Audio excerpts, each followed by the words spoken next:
Hey, it's Tucker Carlson. Charlie Kirk was assassinated 2 weeks ago today in an event that clearly is going to change American history, changed a lot of people inside. And there was a moment in the first week where you thought to yourself, this is going to have effects. A lot of them are going to be bad, but some of them are probably going to be good because Charlie's life was itself so good. Charlie Kirk spent his life above all trying to live the Christian gospel and trying to live the principle of free speech, which is to say he talked and he also listened. He was most famous for traveling from college campus to college campus and asking people who disagreed with him to confront him. Ask me anything, he said. And he sat there patiently as they did, and they often attacked him. They almost always expressed views he found repugnant, and almost always he took those views seriously and answered the questions put to him as crisply and honestly as he could. That's what he spent his life doing. And in fact, he was assassinated while doing that. So if there's any lesson from Charlie Kirk's life, well, the first lesson would probably be sincere Christians tend to be really decent people. Maybe we should have more of them. But the more secular temporal lesson is that free speech is a virtue. It is, in fact, the foundation of this country, not only its laws, but its culture, and that we should protect it. And maybe if we seek to honor Charlie Kirk, we should emulate it. Maybe we should begin by asking our politicians to do what Charlie Kirk spent his life doing, which is to answer the question. Just calmly answer the question. We'll ask you anything, and then you go ahead and answer it to the best of your ability. Like, for example, who blew up the Nord Stream pipeline? What happened to all the money we sent to Ukraine? Why haven't you released all the JFK files? Et cetera, et cetera, et cetera. All the questions on your mind that slowly drive you crazy because no one will address them. Why don't we just ask them directly to our leaders and they get to answer? Nothing would honor Charlie Kirk's memory more than that. That is free speech in action. But nothing like that happened. Instead, the only real conversation we've had about free speech has been about Jimmy Kimmel, who is hardly a champion of free speech. In fact, just the opposite. He's a nasty little censor, talentless, a person who has many times on camera over the years chuckled and applauded as other people, his political enemies, have been silenced. A guy who has so little influence in American society and so little audience, he was on his way out anyway, has the job only as a result of some kind of weird political affirmative action where people who agree with studio heads get to have late night jobs.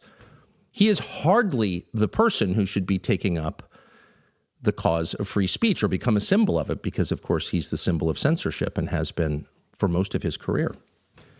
And the other thing that we saw, maybe even more distressing than that, was politicians turn not only against free speech, but actively and openly announced efforts to censor the American population and use the memory of Charlie Kirk to do it as their justification. There are many examples we could pick. Here's a particularly raw one. This is from Congressman Moskowitz, just in the House of Representatives, 8 days after Charlie Kirk died. Here it is. It's crazy what's going on the social media platforms. There are so many conspiracy theories on what's going on with Charlie Kirk. Israel assassinated him, right? There are conspiracy theories about your personal social life all day. It is totally rampant. Big names on the right. Candace Owens, right? Talking about how what's been released as far as the dialogue between the perpetrator and his roommate is manufactured by the FBI, manufactured by the administration. It is totally rampant, allowing foreign governments to just perpetrate these platforms, all of these bots, all of the time to weaponize Americans. And so if we want to do something, then we should talk about Section 230. We should talk about how we're going to make sure that we don't let foreign governments poison our children's mind. And so I will work with you on that, Director. I'll work with you on 230 any day. So there is the congressman talking to the FBI director, and there's a lot there, and we'll unpack it. But the most telling line came right in the middle, and he turns to the FBI director. He says, "They're criticizing your personal life. They're airing conspiracy theories about your personal life." Now, speaking for myself, I have literally no idea what the congressman was talking about. I haven't seen that. Doubtless it exists. There are conspiracy theories about everybody and everybody's personal life. If you're in public, people are theorizing about you on the internet. Kind of the nature of the internet and kind of the nature of having authority. But you'll notice that the congressman thinks this will be a compelling argument for the FBI director He basically just says, they're criticizing you and me, and they're not allowed to do that. He's not even pretending that the purpose of censoring speech, and that's what he's saying, we need to censor the speech, that the purpose of that would be protect any vulnerable groups. No, they're criticizing us. They can't do that. And then, of course, he goes on to blame unseen foreign actors. And by the way, that's something that I think most Americans would get behind, but that the congressman is not behind at all. If we want to take the influence of foreign nations out of our politics, most Americans would applaud. And that would start with not taking money from their lobbies. That would be a welcome change. But the idea that we need to censor what you say because the people who run everything don't want to be called out or have their personal lives misdescribed or the subject of conspiracy theories, well, that's not really reform as much as it's just kind of classic old-fashioned tyranny, isn't it? Shut up! We have guns, you don't, and we're going to make you. And how are we going to make you? That's the question. So you may remember that last week, the Attorney General came out right after Charlie Kirk's death and said there is a distinction between speech, constitutionally protected, famously in the First Amendment of the Bill of Rights, and something called hate speech, a category that doesn't, strictly speaking, exist under the law, but which a lot of people seem to believe exists. And hate speech is never defined, like most of the most powerful words that we use to punish people, terrorism, for example, racism. It's never actually defined. What is that exactly? We don't know, other than it's speech that people in charge hate, and therefore it should be banned. And most people who understand the American story, who understand our government, who understand our culture, who care about continuing all of those things, reacted with outrage when the Attorney General said that. You can't pass a law that will strip from us our God-given right to say what we think is true. She addressed it in such a ham-handed way that it was obvious to everybody exactly what she was talking about, and they reacted. We did too. But in real life, that will not happen. There will not be, I can say confidently in my lifetime, a law in the Congress that says explicitly any American who says something our leaders don't like, anybody who traffics in a conspiracy theory about our personal lives will be shut down, fined, imprisoned. An open, transparent censorship law will not pass through the House of Representatives or the United States Senate. It will not be signed by the president. Why? Because it's just too obvious. So instead, because censorship is coming if these people can help it, instead they will invoke something called Section 230. And you're going to hear a lot more about this without question. It's never, again, explained very well. And the reason it's not explained is because they don't want you to know exactly what they're doing. So let me just give you the Cliff Notes version of what Section 230 is. Section 230 is a section, 230, within the 1996 Communications Decency Act, and it is the piece of legislation often credited for creating the internet. It's the framework that Congress came up with at the dawn of the internet to put parameters around what this is, to protect companies as they grew, to set laws around this new technology. And one of the laws that they made, Section 230, shields internet providers, platforms, from lawsuits. It gives them legal liability from lawsuits on the basis of slander, obscenity, things that are on their platforms that they didn't create. In other words, it creates a distinction between a publisher, like a newspaper, a magazine, a television network, and a platform, Google, Facebook, X. And the distinction allows the platforms to let other people post whatever they want without getting sued for it. They cannot be held liable. These big companies cannot be held liable for slander, hate speech, anything really on their platforms. And as a result of this law, those platforms have come to dominate news and information globally. In fact, when we talk about censorship, nobody's talking about censoring the New York Times, the Washington Post, NBC News, because nobody cares. All meaningful information and all meaningful social movements are influenced by social media. So if you want to get people whipped into a frenzy, if you want to change your government, for example, you're not going to take out an ad in the New York Times. Of course not. You're going to get something going on the social media platforms. So they are huge. They are completely dominant. Information flows almost exclusively on them. And all of this is possible because of Section 230. Now, there's been a pretty vigorous debate for the last 20 years over whether this is a good idea. And there are arguments against it. One of them is, why would Google get a liability exemption when I don't have one? You run a business, you're just an American citizen. You can be sued at any time under our famously loose and destructive tort laws, and you can go out of business. You can be bankrupt. You can be destroyed. They can do to you what they did to Alex Jones, for example. The FBI can join up with some activist group and take your business away, wreck your life.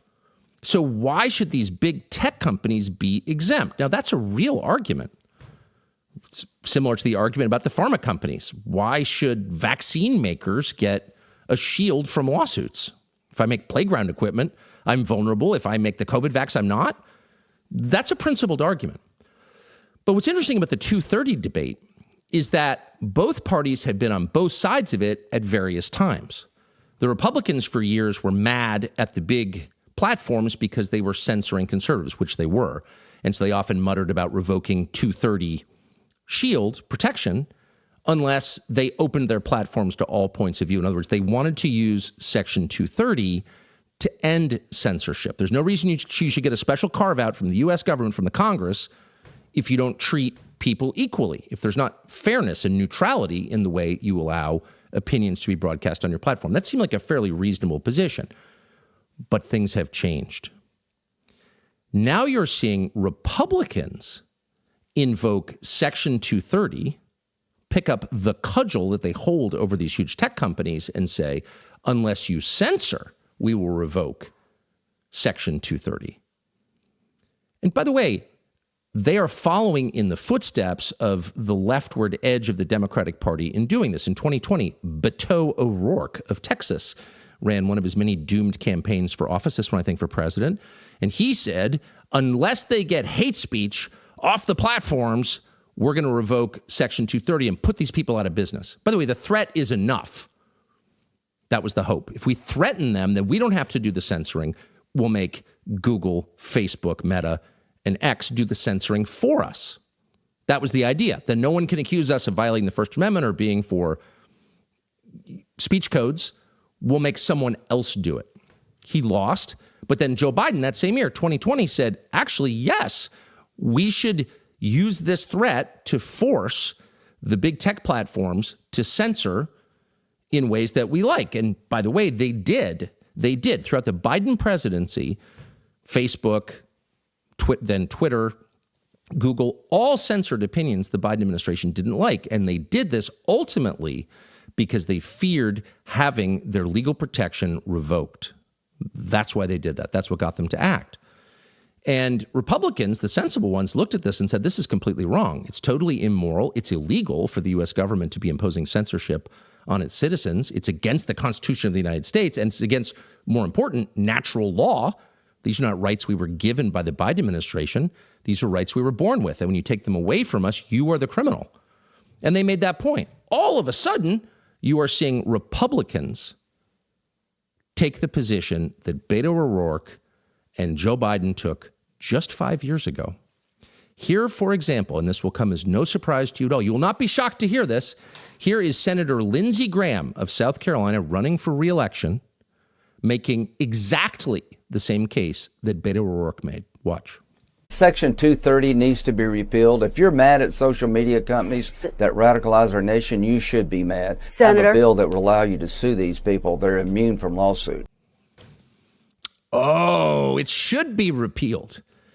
Now, it's not clear from that clip exactly why Lindsey Graham is calling for the repeal of Section 230. Why is he threatening the tech platforms?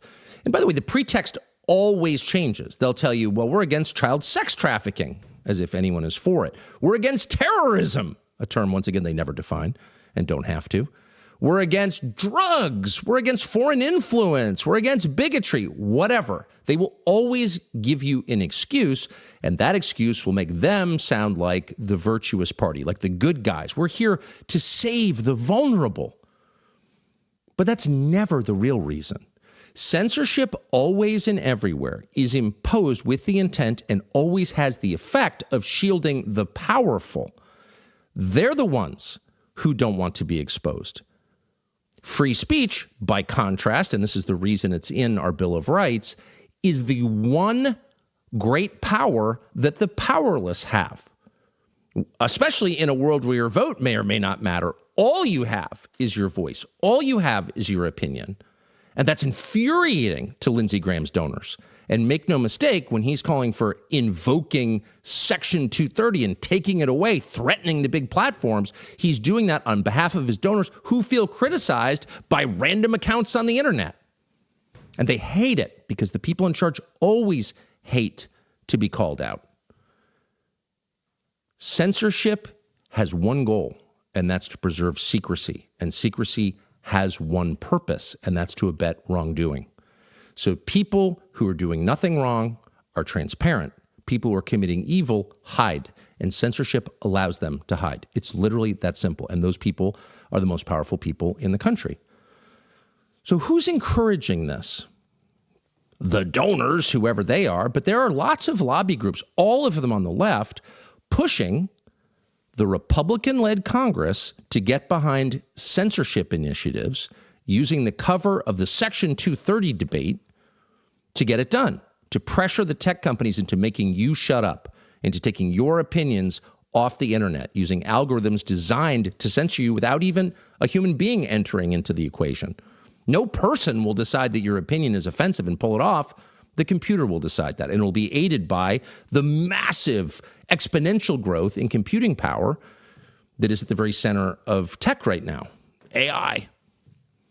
That is the goal, to make certain that opinions that are disruptive to the people in charge never see the light of day. What's amazing and what's especially infuriating is that many in the Republican Party, the party that controls all branches of government right now, are completely for this, strongly for it. Where did they get this idea? Is this a betrayal? Oh, it's a betrayal. How profound a betrayal? Listen to Congressman Don Bacon of Nebraska, a former Air Force general, describe who he's been talking to about censorship. And I appreciate Jonathan Greenblatt, what him and his ADL stands for. I know you've made us better with your feedback and ideas and recommendations, and it's been a treat to get to know you. We want to be in a country that makes clear that anti-Semitism or any kind of racism is repugnant, unacceptable, not allowed in my space, and with zero tolerance for it. So we need to hold these companies accountable and work with them to take it up the airwave. It's hard to believe that's a real clip. We actually checked. Is that real? Congressman Don Bacon of Nebraska, a great and sensible state with tons of normal people, a former Air Force general. Is he really colluding with Jonathan Greenblatt of the ADL to take away your right to say what you think? Oh, you bet. That's exactly what he's doing. And make no mistake, the ADL is not an anti-defamation organization. The ADL practices defamation and slander and bullying, and not in service of protecting a marginalized group, but in accruing power and by forwarding its goals, which are ideological. And if you don't believe that, go on the ADL's website and take a look at what the ADL considers hate speech. Hate speech, another one of those terms never quite defined. But the ADL has actually taken the time to define it. What do they consider hate speech? Well, among other things, complaining about drag queen story hour is hate speech, according to the ADL. Not being enthusiastic about the COVID vax, that's hate speech, and it's dangerous. Noticing that the American population has changed completely in the past 30 years thanks to immigration, that's dangerous hate speech. You should be punished for that, for noticing it in your country that you were born in. No noticing. You can't notice that it looks completely different because of decisions that someone who never consulted you made without your knowledge. Shut up, says the ADL. You not only don't have the right to speak, we're going to scream at you and call you a Nazi and imply that you are the dangerous one, the people who opened up the borders to 50 million foreigners. But you're the dangerous one. Sure. You know what else is hate speech, by the way? Reading the Gospels of Matthew or Mark or Luke or John. The gospel itself, Christianity itself, is hate speech. I know that because 3 nights ago, I recounted the Christian story in its essence over like 5 minutes and was immediately denounced by the ADL as someone who was dangerous and inspiring murder. But I'm not the only one. The ADL has actively attacked the Christian gospel for years, has gotten behind a definition of hate speech that includes the Christian story. That's not an exaggeration. That's not a fervid conspiracy theory. That's a fact, and you can look it up. So this is the guy? That's the guy, Jonathan Greenblatt, of the most aggressively left-wing, Democratic-aligned, but much more important than that, lunatic, anti-human, anti-American group, the ADL, completely corrupt. He's consulting that guy to decide how much speech you should have because there are ugly opinions on the internet? Yeah, that's your Republican Party. Was he denounced by his fellow Republicans in the House? Was he denounced by the Speaker of the House, Speaker Johnson? No, he wasn't. They barely even noticed because they have the same views. Not all of them, but an awful lot of them. It's unbelievable, and it's counterproductive. Because once again, censorship is never enacted to help the powerless. It is always and everywhere an effort to shield the powerful, always. And in fact, it has a counterproductive effect on the people it is supposedly designed to help. How would you feel about any person you're not allowed to criticize? Would that make you like the person more? No. It would make you resentful and suspicious. And it would give you the well-deserved opinion that this is not an egalitarian society in which we're all citizens. It's a hierarchical society in which the government has decided some people have more rights than others. So if you find out you're not allowed to criticize someone else, maybe the first question you might ask is, well, then why are people allowed to criticize me? And the answer is because some people have more power in our society or are being used to pit different groups against each other, or who knows what's going on. But none of it is consistent with the core promise of this country, which is we're all citizens under our government, and we're all equal before our God who made us. It says that.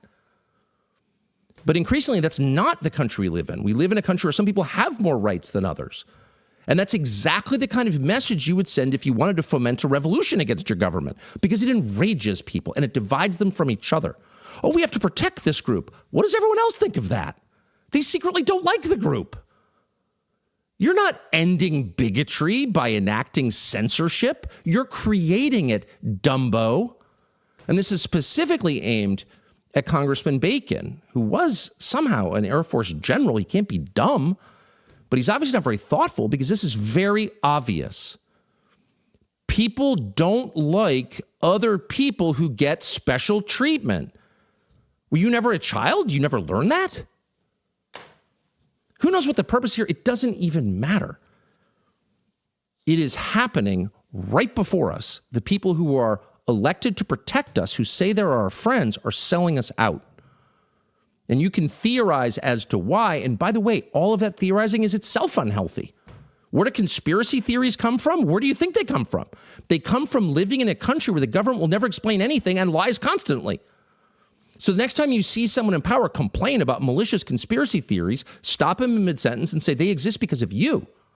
If you would just tell the truth, if you would live like Charlie Kirk and answer the question politely, reasonably, fully, there wouldn't be a vacuum into which lunatics would rush. We would have a plausible answer to basic questions like, what the hell is going on? But because you haven't provided that, what do you think's going to happen? People are going to have some pretty far out explanations. And maybe some of them are true, by the way. We don't know. Your behavior is so suspicious because you can't answer any question straight. Any. And you're spending your time talking to Jonathan Greenblatt, one of the darkest, most corrupt people in our society. Truly a divisive figure. Speaking of divisive, how many Americans have made fellow Americans hate each other more consistently over the years than Jonathan Greenblatt? Very, very few. Very few. And you're talking to him? So if this sounds like a paranoid rant, like, oh, that could never happen, well, you should know that it is happening right now in the state of California. The state of California, like 2 weeks ago, 10 days ago, 8 days ago, something like that, has passed a law in the state legislature, both chambers of the state legislature. It awaits a signature from Gavin Newsom that would ban hate speech on the internet in California. Hate speech. Now, how do they define hate speech? I actually have the definition. I actually wrote it down because I was so shocked by it that this is happening. The state of California, if Gavin Newsom signs this law, and he has until October 13th to do it, people will be fined if the censors determine that speech constitutes, and we're quoting now, violence, intimidation, or coercion. What's intimidation or coercion? Right. Or coercion based on race, religion, gender, sexual orientation, immigration status, or other protected characteristics. Obviously, white Christian men are not covered under that. And so the society becomes ever more hierarchical, with a Brahmin class and untouchables at the bottom, the opposite of the country all of us over 50 grew up in, that had an egalitarian spirit where some were rich, some were poor, some were smart, some were dumb, some had good jobs, others were unemployed, but all of us were considered equal under the law and equal in the eyes of God. And that concept is the basis of a stable society, any stable society, and it was the basis of stability in this country. And laws like this and the attitudes that give birth to them, to laws like this, have made it wildly unstable. Wobbly, it's so unstable. So as of October 13th, that could become law. Now, that's a censorship law. Now, they'll say, no, we're actually getting the platforms to censor. Well, right. You're getting someone else to do the job for you. But if you hire a hitman and he carries out the hit, you're the murderer. He participated in it, but you hired him. And that's exactly what's going on here. The state of California, under Gavin Newsom, is about to, we think, censor the opinions of Americans. Not to protect anybody, but to shield themselves from criticism so they can continue to do what they want to do in secret.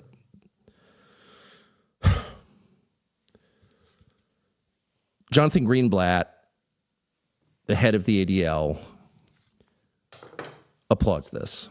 And in case you're not familiar with Jonathan Greenblatt, and in case you want a sense of what he's like and what he considers hate speech, let's just go right to the tape so you know that we're not exaggerating. This is Jonathan Greenblatt of ADL.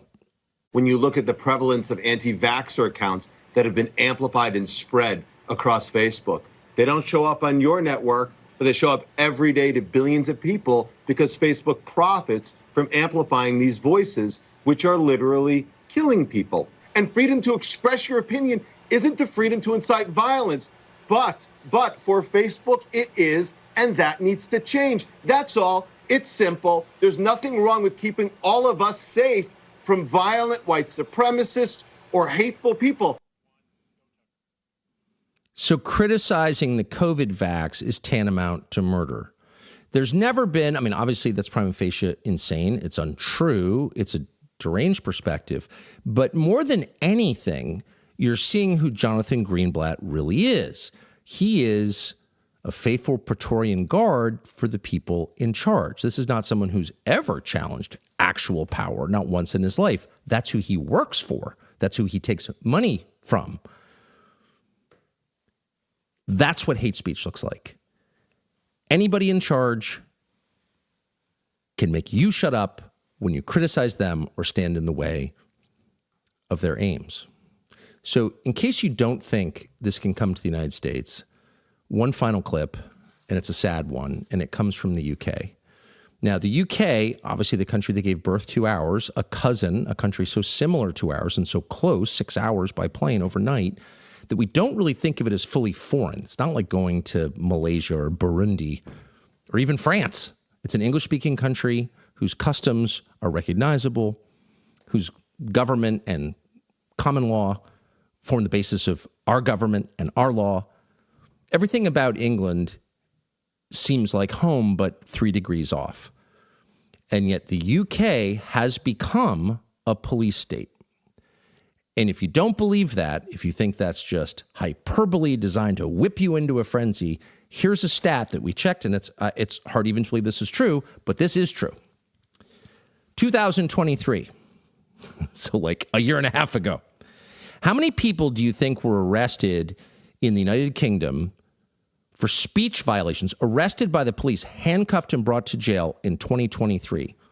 A couple dozen, the ones you see on X, the ones Fox News talks about. How many people in that year were arrested for saying things the government didn't want them to say? What's your guess? Is it more than 12,000? Because that's the answer. More than 12,000. Wow, that seems like a lot. Is that a lot? It's kind of hard to know, right? Okay, Well, let's compare it to the number, the widely agreed upon number from the most totalitarian country in the world. A country so lacking in basic freedom, a country run by a madman, a country that's so evil, we're literally at war with that country right now, just on principle, because we so disapprove of how they treat their people. And that country, of course, is Russia under Vladimir Putin. So if the UK handcuffed 12,000, more than 12,000 people in 1 year for saying things the government didn't like, how many were arrested in Russia, a country with twice the population of the UK? Oh, we happen to have the number. 3,319. So to restate, more than 12,000 people arrested in the United Kingdom, England, in 1 year for speech code violations, 3,300 arrested in Russia, a country with twice the population. So that tells you, you don't think totalitarianism can come to the Anglosphere? Oh, it already has. We haven't even touched on Australia, New Zealand, Canada. In some ways, even worse. But what does it look like? What is the face of hate crime prosecution? What does it actually look like when a citizen is arrested for saying something the government doesn't like? This video is not from China. It's from the United Kingdom. This is a British veteran being arrested for offending the government. Watch. The Hampshire police would realise how ridiculous this is. It is ridiculous. It is. Well, good. I'm What to come to this? What did it need to come to? Tell us why you escalated it to this level, because I don't understand. I posted something that he posted. You come to arrest me. You don't arrest him. Why has it come to this? Why am I in cuffs? Because of something he shared, then I shared. Because someone has been caused, obviously, anxiety based upon your social media post. That's not his. Why you've been arrested. Oh, yes. The velvet-wrapped jackboot of British fascism. You're being arrested because someone has been caused anxiety by your views. Notice that someone is never identified, and of course the answer is someone in power. Someone in the government, or someone who funds the government, someone close to the government, someone who has a lot more power than you, didn't like what you were saying, felt anxious about what you were saying. And so unfortunately, we're going to have to handcuff you and bring you to jail. Ho, ho, ho, ho, ho. That happened this year. That's from January. And it happens every single day. More than 12,000 people arrested every single year for criticizing their government in the UK, our closest ally, with whom we share intelligence on every level. British intelligence, I know everyone's spun up about Mossad, very close to Mossad. We're closer to British intelligence.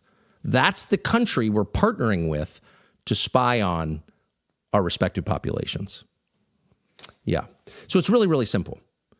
If your government is willing to arrest you for saying things that they don't like, if your government is arresting you for criticizing them, one way or another, you need a new government.